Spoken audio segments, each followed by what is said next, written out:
시청자 여러분들이 아마 궁금하셨을 것 같은 뉴스일 겁니다. 정치 데스크 시간에 귀순 병사 오청성 씨 이야기를 여러 번 했는데 며칠 동안 저희가 이 소식을 전해드리지 못했었죠. 뭔가 뉴스가 없었기 때문인데 노은지 기자, 오청성 병사와 관련된 새로운 뉴스가 전해졌네요.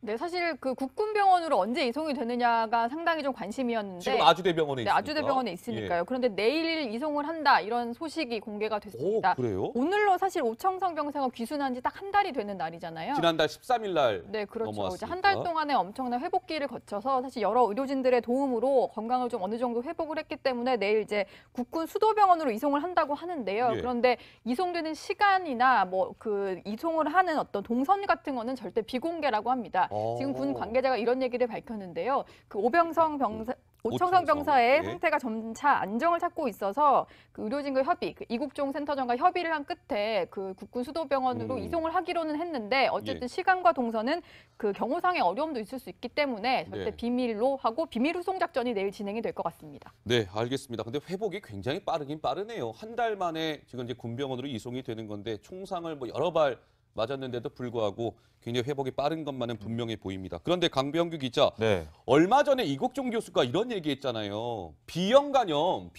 얘기하면서 군병원 이송이 쉽지 않을 것 같아요라고 얘기했는데 어떻게 이송이 되네요? 예, 그렇죠. 그게 예. 한 지난 4일쯤이었던 것 같은데 지금 보시는 것처럼 비형 간염만 아니면 진작에 군병원으로 보냈다. 근데 죽을 먹고 있다고 해서 호전될 것도 아니고 지금 군병원으로 바로 이송시킬 수 있는 상황이 아니다 이렇게 얘기를 했었거든요. 예. 그런데 일주일 만에 이제 군병원으로 이 말을 한 지 일주일 만에 이제 군병원으로 이송이 된 건데 네. 생각보다 좀 회복이 좀 많이 빠른 것 같습니다. 혹시 이제 뭐 관련해서 병원에서 군 당국의 압박은 없었는지 궁금해지기도 하는데요. 그래서 합동신문을 봤잖아요. 예. 군이랑 뭐 국정원이랑 다 같이 합동신문에 착수를 하게 되는데 예. 이것에 대해서 이 센터장이 목소리를 낸 게 있습니다. 예. 그 목소리 먼저 듣고 오시죠. 기생충보다 더 큰 문제는 사실 바이러스 감염이나 그런 겁니다. 만성 비형 간염은 나중에 간경화나 간암까지 가는 그 환자나 그런 것에 대해서 중요성을 많이 아시기 때문에 이 환자의 신문도 얼마든지 늦춰도 된다고 하셨고 전 사실은 그 한 달 정도 이렇게 그냥 쭉쭉 가시라고. 왜냐하면 이 신문이라는 게 선생님 생각을 하면 하겠죠. 근데 생각을 하다 보면 괴롭지 않습니까? 그러니까 몸도 아픈데 마음까지 괴롭게 하면 안 되니까 그냥 여러분들께도 좀 이렇게 부탁드리고 싶은 거는 제가 그거 빨리 알아서 뭐 합니까? 앞으로 여기 살 건데 천천히 물어봐도 될 것 같습니다. 퇴원이 좀 언제쯤 될지가 궁금해서요. 그것만 궁금하시죠? 아, 그건 아니고. 그런 거 뭐 먹었는지, 회충이 몇 년. 한병사보다 우리 상태가 더 심각해요. 황성균 의원님, 얼마 전에 이국종 교수가 이렇게 얘기했습니다. 귀순 병사 상태가 어떻습니까? 퇴원은 언제쯤 가능할까요? 라고 얘기했더니 이국종 교수가 약간 좀 불쾌했어요. 그것만 궁금하십니까? 뭐 먹었는지 귀순 병사보다 우리 상태가 더 심각합니다. 라고 얘기했는데 오청성 병사를 보내고 싶지 않은 마음일까요? 어떻게 보세요? 저는 이제 두 가지가 있다고 봅니다. 예. 하나는 뭐냐면은 첫째, 아무래도 이제 자신이 돌보던 환자고 어떻게 보면 기적을 만든 환자 아닙니까?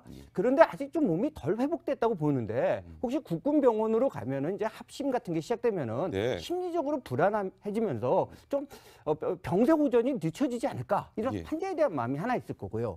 두 번째는 이런 게 있을 것 같습니다. 우리가 이제 질문을 하거나 그러면 사실 이제 시청자 여러분이라든지 독자분들의 관심이 그쪽으로 집중되니까 그쪽으로 집중 취재를 합니다만은 뭐 오청성 병사의 아주 개개인적인 문제에만 관심을 갖고 있지 이번 사건으로 드러난 아주 근본적인 문제들 그 외상센터 문제라는 이런 데에 대해서 관심은 좀 덜하거든요. 예. 사실 이번에 이제 국군 수도병원으로 갑니다만은 국군 수도병원 입장에서는 이건 사실 부끄러운 일이거든요. 그러니까 총상 환자가 있으면 국군 수도병원에서 맞습니다. 치료해야 되는데 못한 맞습니다. 거거든요. 예, 예. 근데 이런 근본적인 문제를 또 논의해야 되는데 이런 거는 좀 뒤로 미뤄지는 것 같다. 이런 두 가지 측면이 아닐까 생각해 봅니다. 알겠습니다. 자, 이제 이 오청성 병사는 내일 국군 수도 통합병원 분당에 있습니다. 분당 뭐 저도 여러 차례 가봤습니다만 그곳으로 옮겨지게 되면 합동 신문이라는 걸 받게 됩니다. 오청성 병사 왜 귀순했습니까? 귀순 이유가 뭐예요? 등등의 질문을 받게 되겠죠. 자, 합동신문, 뭐 시청자 여러분들이 많이 얘기를 들어봤을 텐데 조금 더 우리가 이 합동신문이 무언지를 좀 취재를 해봤습니다. 전문가 이야기를 듣고 말씀을 좀 이어가 보도록 하죠. 기무사, 예, 경찰, 예, 세 개의 기관이 합동으로 신문한다 그래서 합동신문이고 거기 장소를 합동신문센터라 그럽니다. 거기서 그 사람의 귀순 동기, 네. 귀순 목적, 그리고 가지고 있는 정보 이런 것들을 종합적으로 검토해서 위장 귀순은 아닌지 제대로 온 건 맞는지 그리고 그 사람이 어떠한 비밀들을 가지고 있는지 예. 이것을 캐내는 데가 합동신문센터입니다. 네, 어제 정치데스크에 출연했던 고영환 부원장의 좀 보충 설명을 들었는데 강 기자가 조금 더 상세하게 설명을 해줘요. 어떻게 진행되는 건지 합동신문. 예, 말 그대로 신문은 신문인데 합동으로 한다고 해서 합동신문인데요. 네. 그 안에는 이제 통일부, 그리고 국방부, 국정원, 경찰청, 국군 기무사령부까지 그러니까 정보를 다루는 모든 기관이 오청성 병사에게 왜 넘어왔는지 그 넘어온 동기와 그리고 혹시 간첩인데 위장해서 귀순한 것은 아닌지를 꼬치꼬치 묻는 그런 작업을 합동신문이라고 합니다. 예. 보통은 북한에서 이제 넘어오면 그냥 그 북한 이탈주민 보호센터라고요. 예전에 합동신문센터인데 좀 용어만 바뀐 그런 장소가 있거든요. 예. 거기서 이제 귀순 동기 등을 파악하게 되는데요. 이제 신문이라고 하니까 좀 다들 이게 딱딱하고 상당히 엄숙한 분위기에서 진행될 거라는 생각을 하시잖아요. 저도 그런 느낌이 좀 들어요. 예, 그리고 상당히 뭔가 베일에 쌓여진 그런 과정이라고 좀 생각이 드실 것 같아서 예. 제가 저희가 전문가에게 좀 더 취재를 해봤거든요. 예. 듣고 오시겠습니다. 병원에서 진행이 되겠네요. 그렇죠? 그러니까 병원에서 네. 심도 있는 조사는 못할 거고요. 예. 굉장히 부드럽고 예. 본인이 희망을 안 하고 내가 피곤하다 그러면 가서 쉬십시오. 다시 합시다.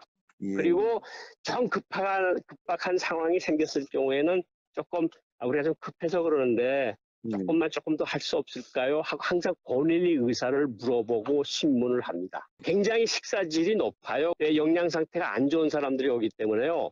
영양 상태도 좋고 거기서 또 진료소도 있어서 병 치료도 하고 약도 주고 검진도 하고 이런 모든 기능이 다 거기서 이루어집니다. 네. 황 의원님이 내가 뭔가 설명할 게 있다 그러면서 손을 딱 드셨습니다. 무슨 아니 말씀? 저게 합동신문 하는 이유가요. 이제 예. 두 가지 이유가 있습니다. 흔히 얘기하는 것처럼 이제 크로스 체크를 하려고 하는 게 하나 있고요. 예. 두 번째는 각 부서마다 알고 싶은 정보가 좀 다릅니다. 물론 근본적으로는 귀순 동기 이런 것도 물어보지만 저 오 병사로부터 정보를 얻어내려고 하는 게 있거든요. 그래서 그렇죠. 국방부 같으면은 바로 이제 그때 분대 병력이 어떻게 되는지 무기를 뭐 갖고 있는지 어떤 훈련을 받고 있는지 예를 들어서 실탄 사격이 몇 번에 이를 시콜카라는 걸 물어볼 거고요. 예. 통일부면은 또 이제 살았을 때 만약에 인민학교를 다니면서 인민학교 생활이 어땠는지 이런 걸 물어보게 됩니다. 예, 예. 거기에 따라서 전문가들이 다르기 때문에 저렇게 다양한 기관에 나와서 묻게 돼 있습니다. 예. 근데 저는 아까 강 기자도 얘기했지만 이 합동신문이라는 게 다소 딱딱한 분위기에서 난 진행이 될 거라고 생각했는데 그게 아니었군요, 노 기자. 그렇죠. 예. 고영환 부원장의 얘기를 들어보면은 상당히 좀 부드럽게 진행이 되고 그리고 당사자 의사가 중요하기 때문에 내가 조금 쉬었다 하면 안 되겠냐라고 했을 때 뭐 그런 의사도 충분히 반영이 된다라고 하고요. 예. 그리고 이제 북한에서 넘어오는 그 이탈 주민 같은 경우에 영양 상태가 당연히 안 좋겠죠. 그리고 좀 엄청난 이제 힘든 과정을 거쳐서 넘어오게 되는 사람들이다 보니까 식사의 질이 상당히 좋고 네. 또 진료소도 내부에 있기 때문에 여러 가지 치료라든지 검진 같은 것들도 충분히 받을 수 있다. 예. 우리가 생각한 것만큼 마치 뭐 검찰 조사를 받듯이 딱딱하거나 무서운 분위기가 아니라 상당히 부드러운 분위기에서 진행이 된다는 걸 알 수가 있었습니다. 자, 오청성 병사가 내일 아주대 병원을 떠나서 이제 국군 수도 통합병원으로 옮기게 되죠. 한 달 동안 있었잖아요. 아주대 병원에 오청성 병사가 치료비가 얼마나 나왔을 것 같으십니까, 시청자 여러분? 2억 원 정도 치료비가 나왔답니다. 강 기자, 네. 2억 원 치료비 누가 내는 겁니까? 그래서 제가 관련된 영상을 보기 쉽게 제가 준비했거든요. 예. 네, 한번 보고 오시겠습니다. 가벼운 확인부터 좀 해볼게요. 지금 이국정 교수팀이 귀순 병사 치료를 해서 생명을 살렸는데 과거 석혜균 선장 예를 들면 치료비가 한 2억 정도 나옵니다. 예. 그거는 우리 국방부에서 지불을 하도록 되어 있습니까? 아, 그거는 국정원하고 협조를 하는데 탈북 주민 지원 기금, 대책 기금으로. 그 기금으로 그거로 국정원에서 하기로 이렇게 했습니다. 예, 지금 결국에는 국정원에서 탈북 지원 기금을 통해서 이제 지원을 하기로 했다라는 결론이 내려졌는데 네네. 이 정진석 의원이 이렇게 물어본 이유가 애초에 귀순병서가 넘어왔을 때 우리 군의 대응이 미비했던 거 아니냐를 문제 삼으면서 이런 지적을 했던 거거든요. 예. 그리고 통일부에서는 국방부에서 지금 인계를 했으니까 국방부에서 내야 된다라는 주장이고 국방부는 우리 아직 협의 중이다. 결정된 거 없다라고 말했던 게 있었기 때문에 예. 그럼 이 치료비는 과연 누가 책임을 지느냐의 그런 측면에서 이런 문제가 나왔던 것이고요. 예. 그래서 결국에는 국정원에서 지불하는 것으로 결론이 내려진 것으로 알겠습니다. 오청성 병사가 이제 MDL을 넘어서 군사 분계선을 넘어서 귀순을 한 이후에 김정은이 매우 예민해진 것 같습니다. 시청자 여러분.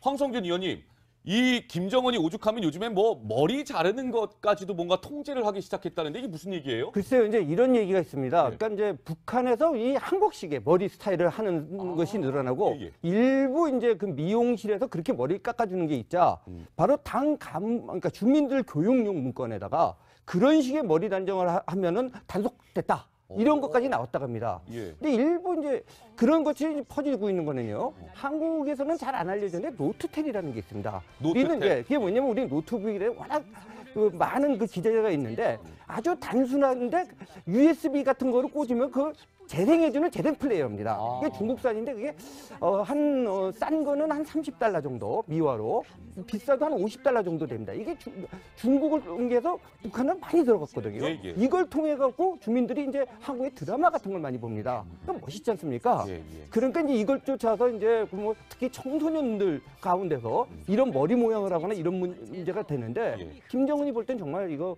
큰일 났다 싶을 생각이 들겠죠. 그런데 뭐 김정은이 아무리 저렇게 뭐 예민하게 한다고 해도 노 기자, 북한 주민들 사이에는 우리식의 문화가 여러 방면에 이미 침투해 있는 거 아니겠습니까? 요소에? 그렇죠. 예. 태영 오전 영국 주재 이제 북한 공사가 이런 얘기도 했었잖아요. 코카드 얘기 저희가 여러 번 해드렸는데 그 코 안에 넣을 수 있는 조그만 카드를 통해서 여러 가지 뭐 드라마나 영화가 이제 북한으로 유입이 된다고 했는데 예. 북한 주민들이 겨울 연가라든지 가을 동화 그리고 뭐 배용준 씨 나온 드라마 다 좋아하고 뭐 불멸의 이순신이라든지 육룡의 나르샤 같은 사극도 상당히 좋아한다 이런 얘기를 했었는데 그리고 얼마 전에 그 국회에 왔을 때도 태정공사가 이런 얘기를 했습니다. 김정은이 한국에 쏠린 북한의 민심을 두려워한다. 이제 북한 이제 사람들의 민심과 의식의 변화를 두려워하기 때문에 저런 식으로 남한을 따라하고 남한을 조금 그 선호하는, 동경하는 이런 것들을 조금 좀 탄압을 하려는 움직임을 보이는 게 아닌가 이런 얘기들이 나오고 있습니다. 자, 시청자 여러분, 2017년도도 이제 서서히 저물고 있습니다. 올 한 해를 이제 정리해야 되는 시점이 온 것 같은데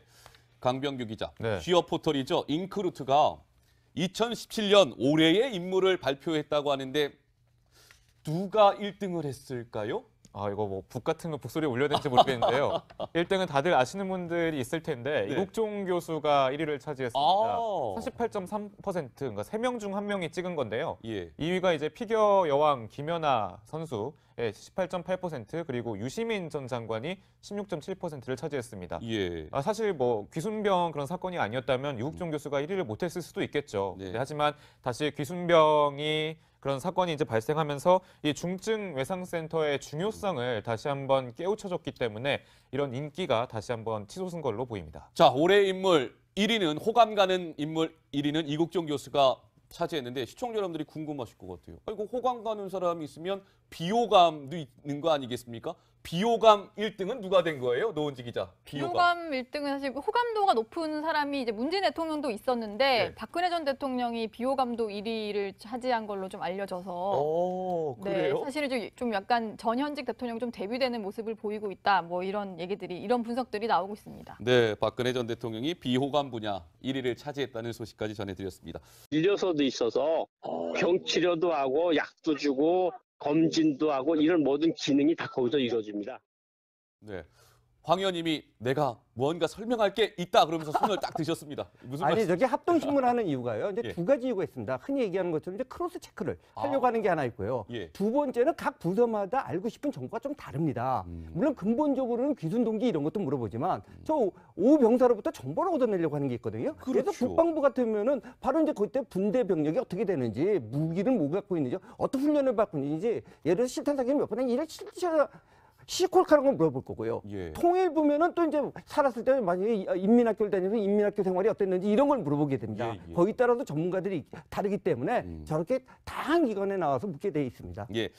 근데 저는 아까 강 기자도 얘기했지만 이 합동신문이라는 게 다소 딱딱한 분위기에서 난 진행이 될 거라고 생각했는데 그게 아니었군요, 노 기자. 그렇죠. 예. 고영환 부원장의 얘기를 들어보면은 상당히 좀 부드럽게 진행이 되고 그리고 당사자 의사가 중요하기 때문에 내가 조금 쉬었다 하면 안 되겠냐라고 했을 때 뭐 그런 의사도 충분히 반영이 된다라고 하고요. 예. 그리고 이제 북한에서 넘어오는 그 이탈 주민 같은 경우에 영양 상태가 당연히 안 좋겠죠. 그리고 좀 엄청난 이제 힘든 과정을 거쳐서 넘어오게 되는 사람들이다 보니까 식사의 질이 상당히 좋고 네. 또 진료소도 내부에 있기 때문에 여러 가지 치료라든지 검진 같은 것들도 충분히 받을 수 있다. 예. 우리가 생각한 것만큼 마치 뭐 검찰 조사를 받듯이 딱딱하거나 무서운 분위기가 아니라 상당히 부드러운 분위기에서 진행이 된다는 걸 알 수가 있었습니다. 자, 오청성 병사가 내일 아주대 병원을 떠나서 이제 국군 수도 통합병원으로 옮기게 되죠.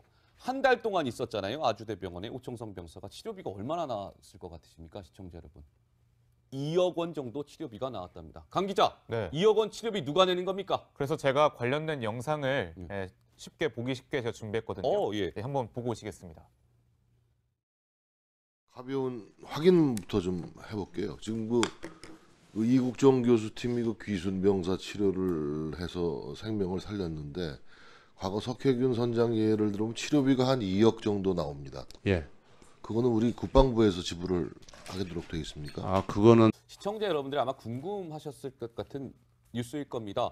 정치 데스크 시간에 귀순 병사 오청성 씨 이야기를 여러 번 했는데 며칠 동안 저희가 이 소식을 전해드리지 못했었죠. 뭔가 뉴스가 없었기 때문인데 노은지 기자, 오청성 병사와 관련된 새로운 뉴스가 전해졌네요. 네, 사실 그 국군병원으로 언제 이송이 되느냐가 상당히 좀 관심이었는데 지금 아주대병원에 네, 있으니까. 아주대병원에 있으니까요. 그런데 내일 이송을 한다 이런 소식이 공개가 됐습니다. 그래요? 오늘로 사실 오청성 병사가 귀순한 지 딱 한 달이 되는 날이잖아요. 지난달 13일 날 네, 그렇죠. 이제 넘어왔으니까. 한 달 동안의 엄청난 회복기를 거쳐서 사실 여러 의료진들의 도움으로 건강을 좀 어느 정도 회복을 했기 때문에 내일 이제 국군 수도병원으로 이송을 한다고 하는데요. 예. 그런데 이송되는 시간이나 뭐 그 이송을 하는 어떤 동선 같은 거는 절대 비공개라고 합니다. 지금 군 관계자가 이런 얘기를 밝혔는데요. 그 오청성 병사의 예. 상태가 점차 안정을 찾고 있어서 그 의료진과 협의, 그 이국종 센터장과 협의를 한 끝에 그 국군 수도병원으로 이송을 하기로는 했는데 어쨌든 예. 시간과 동선은 그 경호상의 어려움도 있을 수 있기 때문에 절대 네. 비밀로 하고 비밀 후송 작전이 내일 진행이 될 것 같습니다. 네, 알겠습니다. 근데 회복이 굉장히 빠르긴 빠르네요. 한 달 만에 지금 이제 군병원으로 이송이 되는 건데 총상을 뭐 여러 발 맞았는데도 불구하고 굉장히 회복이 빠른 것만은 분명해 보입니다. 그런데 강병규 기자, 네. 얼마 전에 이국종 교수가 이런 얘기했잖아요. 비형간염 얘기하면서 군병원 이송이 쉽지 않을 것 같아요라고 얘기했는데 어떻게 이송이 되네요? 예, 그렇죠. 그게 예. 한 지난 4일쯤이었던 것 같은데 지금 보시는 것처럼 비형 간염만 아니면 진작에 군병원으로 보냈다. 근데 죽을 먹고 있다고 해서 호전될 것도 아니고 지금 군병원으로 바로 이송시킬 수 있는 상황이 아니다 이렇게 얘기를 했었거든요. 예. 그런데 일주일 만에 이제 군병원으로 이 말을 한 지 일주일 만에 이제 군병원으로 이송이 된 건데 예. 생각보다 좀 회복이 좀 많이 빠른 것 같습니다. 혹시 이제 뭐 관련해서 병원에서 군 당국의 압박은 없었는지 궁금해지기도 하는데요. 그래서 합동신문을 봤잖아요. 예. 군이랑 뭐 국정원이랑 다 같이 합동신문에 착수를 하게 되는데 예. 이것에 대해서 이 센터장이 목소리를 낸 게 있습니다. 예. 그 목소리 먼저 듣고 오시죠.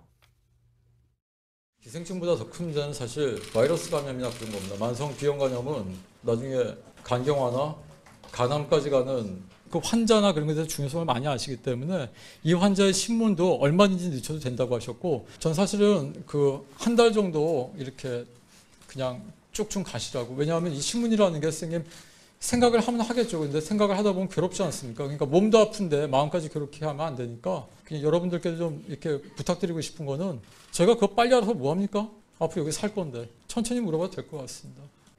퇴원은 좀 언제쯤 될지가 궁금해서요. 그것만 궁금하시죠? 아, 그건 아니고. 그런 거 뭐 먹었는지, 해충이 몇 번. 병사보다 우리 상태가 더 심각해요. 황성균 의원님, 얼마 전에 이국종 교수가 이렇게 얘기했습니다. 귀순 병사 상태가 어떻습니까? 퇴원은 언제쯤 가능할까요? 라고 얘기했더니 이국종 교수가 약간 좀 불쾌했어요. 그것만 궁금하십니까? 뭐 먹었는지 귀순 병사보다 우리 상태가 더 심각합니다라고 얘기했는데 오청성 병사를 보내고 싶지 않은 마음일까요? 어떻게 보세요? 저는 이제 두 가지가 있다고 봅니다. 하나는 뭐냐면은 첫째, 아무래도 이제 자신이 돌보던 환자고 어떻게 보면 기적을 만든 환자 아닙니까? 그런데 아직 좀 몸이 덜 회복됐다고 보는데 혹시 국군병원으로 가면은 이제 합심 같은 게 시작되면은 심리적으로 불안해지면서 좀 병세 호전이 늦춰지지 않을까 이런 환자에 대한 마음이 하나 있을 거고요. 두 번째는 이런 게 있을 것 같습니다. 우리가 이제 질문을 하거나 그러면 사실 이제 시청자 여러분이라든지 독자분들의 관심이 그쪽으로 집중되니까 그쪽으로 집중 취재를 합니다만은 뭐 오청성 병사의 아주 개개인적인 문제에만 관심을 갖고 있지 이번 사건으로 드러난 아주 근본적인 문제들 그 외상센터 문제라든 이런 데에 대해서 관심은 조금 덜하거든요. 사실 이번에 이제 국군수도병원으로 갑니다만은 국군수도병원 입장에서는 이건 사실 부끄러운 일이거든요. 그러니까 총상 환자가 있으면 국군수도병원에서 치료해야 되는데 못한 거거든요. 근데 이런 근본적인 문제를 또 논의해야 되는데 이런 거는 좀 뒤로 미뤄지는 것 같다. 이런 두 가지 측면이 아닐까 생각해 봅니다. 알겠습니다. 자, 이제 이 오청성 병사는 내일 국군수도통합병원 분당에 있습니다. 분당, 뭐 저도 여러 차례 가봤습니다만 그곳으로 옮겨지게 되면 합동신문이라는 걸 받게 됩니다. 오청성 병사 왜 귀순했습니까? 귀순 이유가 뭐예요? 등등의 질문을 받게 되겠죠. 자, 합동신문, 뭐 시청자 여러분들이 많이 얘기를 들어봤을 텐데 조금 더 우리가 이 합동신문이 무언지를 좀 취재를 해봤습니다. 전문가 이야기를 듣고 말씀을 좀 이어가 보도록 하죠. 기무사, 경찰, 세 개의 기관이 합동으로 신문한다 그래서 합동신문이고 거기 장소를 합동신문센터라 그럽니다. 거기서 그 사람의 귀순 동기, 귀순 목적, 그리고 가지고 있는 정보 이런 것들을 종합적으로 검토해서 위장 귀순은 아닌지 제대로 온 건 맞는지 그리고 그 사람이 어떠한 비밀들을 가지고 있는지 이것을 캐내는 데가 합동신문센터입니다. 네, 어제 정치데스크에 출연했던 고영환 부원장의 좀 보충 설명을 들었는데 강 기자가 조금 더 상세하게 설명을 해줘요. 어떻게 진행되는 건지 합동신문. 말 그대로 신문은 신문인데 합동으로 한다고 해서 합동신문인데요. 그 안에는 이제 통일부, 그리고 국방부, 국정원, 경찰청, 국군 기무사령부까지 그러니까 정보를 다루는 모든 기관이 오청성 병사에게 왜 넘어왔는지 그 넘어온 동기와 그리고 혹시 간첩인데 위장해서 귀순한 것은 아닌지를 꼬치꼬치 묻는 그런 작업을 합동신문이라고 합니다. 보통은 북한에서 이제 넘어오면 그냥 그 북한 이탈주민 보호센터라고요. 예전에 합동신문센터인데 좀 용어만 바뀐 그런 장소가 있거든요. 거기서 이제 귀순 동기 등을 파악하게 되는데요. 이제 신문이라고 하니까 좀 다들 이게 딱딱하고 상당히 엄숙한 분위기에서 진행될 거라는 생각을 하시잖아요. 저도 그런 느낌이 좀 들어요. 그리고 상당히 뭔가 베일에 쌓여진 그런 과정이라고 좀 생각이 드실 것 같아서 제가 저희가 전문가에게 좀 더 취재를 해봤거든요. 듣고 오시겠습니다. 병원에서 진행이 되겠네요. 그렇죠? 병원에서 심도 있는 조사는 못할 거고요. 굉장히 부드럽고 본인이 희망을 안 하고 내가 피곤하다 그러면 가서 쉬십시오. 다시 합시다. 그리고 좀 급박한 상황이 생겼을 경우에는 조금 우리가 좀 급해서 그러는데 조금 더 할 수 없을까요? 하고 항상 본인의 의사를 물어보고 신문을 합니다. 굉장히 식사질이 높아요. 영양 상태가 안 좋은 사람들이 오기 때문에요. 영양 상태도 좋고 거기서 또 국정원하고 협조를 하는데 탈북 주민 지원 대책 기금으로 국정원에서 하기로 이렇게 했습니다. 지금 결국에는 국정원에서 탈북 지원 기금을 통해서 이제 지원을 하기로 했다라는 결론이 내려졌는데 이 정진석 의원이 이렇게 물어본 이유가 애초에 귀순 병사가 넘어왔을 때 우리 군의 대응이 미비했던 거 아니냐를 문제 삼으면서 이런 지적을 했던 거거든요. 그리고 통일부에서는 국방부에서 지금 인계를 했으니까 국방부에서 내야 된다라는 주장이고 국방부는 우리 아직 협의 중이다. 결정된 거 없다라고 말했던 게 있었기 때문에 그럼 이 치료비는 과연 누가 책임을 지느냐의 그런 측면에서 이런 문제가 나왔던 것이고요. 그래서 결국에는 국정원에서 지불하는 것으로 결론이 내려진 것으로 알겠습니다. 오청성 병사가 이제 MDL을 넘어서 군사 분계선을 넘어서 귀순을 한 이후에 김정은이 매우 예민해진 것 같습니다. 시청자 여러분. 황성준 의원님, 이 김정은이 오죽하면 요즘엔 뭐 머리 자르는 것까지도 뭔가 통제를 하기 시작했다는데 이게 무슨 얘기예요? 글쎄요, 이제 이런 얘기가 있습니다. 네. 그러니까 이제 북한에서 이 한국식의 머리 스타일을 하는 것이 늘어나고 예, 예. 일부 이제 그 미용실에서 그렇게 머리를 깎아주는 게 있자 바로 그러니까 주민들 교육용 문건에다가 그런 식의 머리 단정을 하면은 단속됐다. 이런 것까지 나왔다고 합니다. 예. 근데 일부 이제 그런 것이 퍼지고 있는 거는요. 한국에서는 잘 안 알려졌는데 노트텔이라는 게 있습니다. 노트텔. 우리는 이제 그게 뭐냐면 우리 노트북에 워낙 그 많은 그 기재가 있는데 아주 단순한데 USB 같은 거를 꽂으면 그 재생해주는 재생 플레이어입니다. 이게 중국산인데 그게 싼 거는 한 30달러 정도 미화로 비싸도 한 50달러 정도 됩니다. 이게 중국을 옮겨서 북한은 많이 들어갔거든요. 예, 예. 이걸 통해 갖고 주민들이 이제 한국의 드라마 같은 걸 많이 봅니다. 그럼 멋있지 않습니까? 예, 예. 그러니까 이제 이걸 쫓아서 이제 뭐 특히 청소년들 가운데서 이런 머리 모양을 하거나 이런 문제가 되는데 예. 김정은이 볼 땐 정말 이거 큰일 났다 싶을 생각이 들겠죠. 그런데 뭐 김정은이 아무리 저렇게 뭐 예민하게 한다고 해도 노 기자, 북한 주민들 사이에는 우리식의 문화가 여러 방면에 이미 침투해 있는 거 아니겠습니까? 요소에? 그렇죠. 예. 태영호 전 영국 주재 이제 북한 공사가 이런 얘기도 했었잖아요.